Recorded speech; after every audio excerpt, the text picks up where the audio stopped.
What is the source of the minhag of the mitzvah tanz? And why does Chabad not do it? So the source for mitzvah tanz is won't go into exactly where it is, but it's concepts which come from Kabbalah. It comes from Kabbalah and it's based on the idea of the yichud, the unification between Hashem and the Jewish people, and it's expressing that concept. That's where the source is, and therefore it was done by a lot of great people, big tzaddikim, big rebbes.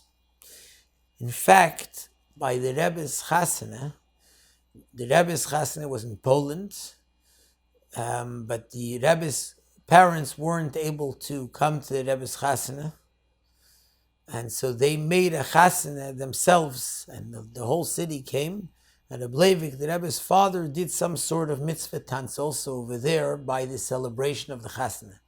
That's why it's called mitzvah tanz, and that's the reason for why it's done. And we'll see it by a lot of Hasidic courts that it's done. However, the Rebbe says about it a very interesting words. The Rebbe says that we find even with regards to a matzeva. A matzeva was the way that in the time of the Avos, they used to daven. They would put a big stone which sort of served as something to gather people together in order to daven to Hashem. It was ahuva b'mei Avos. It was beloved in the time of the Avos, the time of Avraham, Yitzchak, and Yaakov.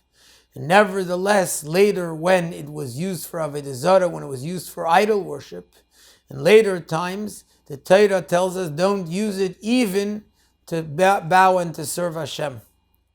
And a similar concept, the Rebbe says that was regarding the mitzvah tanz, since there's a Yedida Sadayra, since the generations have gone down, there's been a decline in the generations. And by doing something like this, it can cause and bring about concepts which are the opposite of tznius, or it can open the way and the path for concepts which are the opposite or not properly tznius. And therefore, the Rebbe says, even though it's something which was beloved, and it comes from Kabbalah, and it was beloved in the old times, but in our time, for the same reason, we should rather stay away and distance ourselves from it, because we see that it could reach and it could bring to something that's not proper, that's not within the realms of proper tznius.